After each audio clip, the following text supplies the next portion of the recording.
अस्सलाम वालेकुम।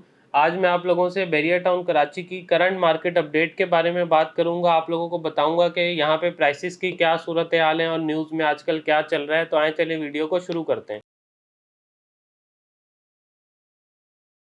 बैरिया टाउन कराची की करंट मार्केट सूरत हाल की बात की जाए तो अभी मार्केट काफ़ी स्लो हुई हुई है। अगर ओवरऑल आप देखें, जब से ये न्यूज़ आई, इंक्वायरी हो रही है, उसके बाद से कमर्शियल प्रॉपर्टीज़ में तो बहुत ज़्यादा डाउनफॉल है और रेट्स बहुत ज़्यादा नीचे हैं और एक तरह कमर्शियल प्रॉपर्टीज़ की सेल परचेज नहीं हो रही है। रह गई बात रेजिडेंशियल प्रॉपर्टीज़ की, तो रेजिडेंशियल प्रॉपर्टीज़ में देखें, रिहाइश तो बैरिया में हमेशा से ही अच्छी रही है। यूटिलिटीज़ यहाँ पे सारी प्रोवाइडेड रही हैं, जिसकी वजह से रिहायशी यहाँ पे मौजूद हैं और आज भी लोग यहाँ पे रह रहे हैं। और कंस्ट्रक्टेड प्रॉपर्टी के रेट्स में ना इतना ज़्यादा कोई फ़र्क आया है और ना वहाँ पे प्राइसेस में बहुत ज़्यादा आपको मतलब नीचे भी नहीं मिलती और चीज़ें ढूंढनी पड़ती हैं, क्योंकि लोग विलाज में भी रह रहे हैं, घरों में भी रह रहे हैं। हाँ, जहाँ पे इन्वेस्टमेंट में या प्राइसेस के अंदर फ़र्क आया वो प्लॉट्स के एरिया में फ़र्क आया है, जो जहाँ थोड़े से प्लॉट्स आगे हैं, आगे के प्रीसेंट के अंदर हैं, जहाँ पे अभी आबादी नहीं है, जहाँ पे अभी लोगों ने घर बनाना शुरू नहीं किए हैं, जहाँ पे रिहाइश नहीं है, वहाँ पे प्राइसेस का काफ़ी ज़्यादा फ़र्क है। लेकिन अगर मैं आप लोगों से शुरू के एरियाज़ के प्राइसेस की बात करूँ, विलास की बात करूँ, वहाँ पे प्राइसेस का कोई फ़र्क नहीं है और तमाम चीज़ें बैरिया की आज भी जैसे भी हालात हैं, अपने रेजिडेंट्स को तमाम फैसिलिटीज़, तमाम सहूलियात प्रोवाइडेड हैं।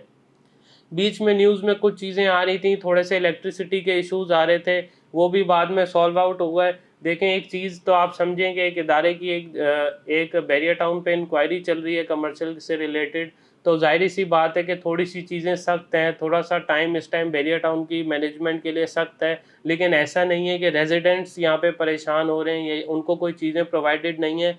वक़्ती एक चीज़ है, टाइम के साथ चीज़ें सॉल्व हो जाएँगी और इंशाल्लाह बहुत बेहतर हो जाएंगी, क्योंकि आज भी जो बैरिया टाउन कराची में चीज़ें, जो इंफ्रास्ट्रक्चर, जो फैसिलिटीज़ प्रोवाइडेड हैं, वो आप लोगों को कराची से कंपेयर करें या कहीं से भी कंपेयर करें तो आप लोगों को नहीं मिलती हैं और इन रेट्स में तो बिल्कुल नहीं मिलती हैं।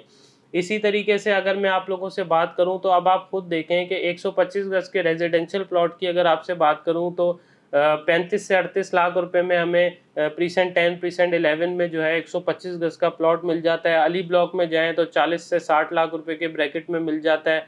प्रीसेंट अगर मैं 14-15 में आऊँ, वहाँ पे 35 से 40 लाख रुपए में 125 गज़ का अच्छा प्लॉट मिल जाता है, जहाँ पे तमाम फैसिलिटीज़ प्रोवाइडेड हैं, तमाम यूटिलिटीज़ प्रोवाइडेड हैं। आप घर प्लॉट परचेज़ करें, चार्जेस पे करें इसके और बाद में जो है इसकी कंस्ट्रक्शन स्टार्ट कर सकते हैं और वहाँ पे जाके ईज़िली रह सकते हैं।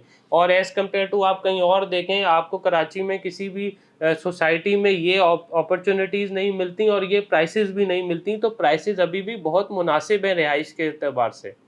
इसी तरीके से अगर 250 गज़ के प्लॉट की प्राइसेस की बात करूं तो प्रीसेंट 6 प्रीसेंट 8 के अंदर हम प्रीसेंट 6 के अंदर 70 लाख रुपए से 95 लाख रुपए तक, प्रीसेंट 8 के अंदर 80 लाख रुपए से 1 करोड़ तक हमें प्लॉट मिलते हैं, प्रीसेंट 1 के अंदर 1 करोड़ 20 लाख से 1.5 करोड़ के लगभग प्लॉट मिलते हैं। और ये वो एरियाज़ हैं, यहाँ पे प्रॉपर फैमिलीज़ रह रही हैं, यहाँ पे तमाम चीज़ें प्रोवाइडेड हैं और रेट में बहुत ज़्यादा फ़र्क नहीं है। रेट में फ़र्क सिर्फ उन एरियाज़ में है जो डिस्टेंस पे हैं, जहाँ पे लोगों का आना जाना मुश्किल है, जहाँ पे पेट्रोल कंजप्शन ज़्यादा होगी, वहाँ पे जाके रेट का काफ़ी ज़्यादा फ़र्क है। इसी तरीके से 500 गज़ के अंदर प्रीसेंट 4 में बैरिया हिल्स में भी आज भी 1.25 करोड़ 1.5 करोड़ का मिनिमम 4 के अंदर रेट है, 2 करोड़ के लगभग बैरिया हिल्स का भी रेट है, 1.5 से 2 करोड़ के लगभग। तो एक अच्छी प्राइसेस हैं। 1000 गज़ का भी इसी तरीके से प्रीसेंट 7 में 2 करोड़ 2.25 करोड़ के लगभग रेट है।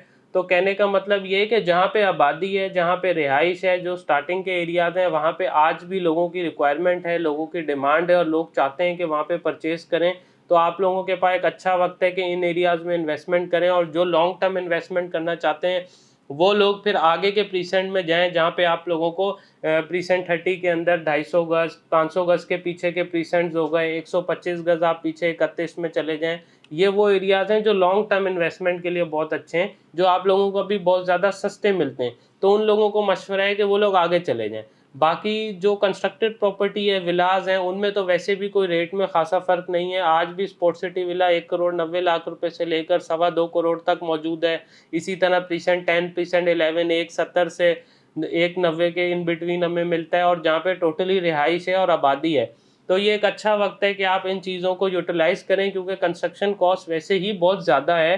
तो ये विलास की भी एक अच्छी अपॉर्चुनिटी है, इसको आप लोग ग्रैब करें और इस वक्त से फ़ायदा उठाएं। और आप वक्त के साथ देखेंगे कि कभी भी वक्त एक सा नहीं रहता है। जैसे जैसे चीज़ें सूरत हाल बेहतर होती जाएंगी, ये तमाम चीज़ें नेगेटिविटी आप देखेंगे ओवरऑल ख़त्म हो जाएगी, क्योंकि ये पहले भी कई बार आ चुकी है और ख़त्म हो चुकी है।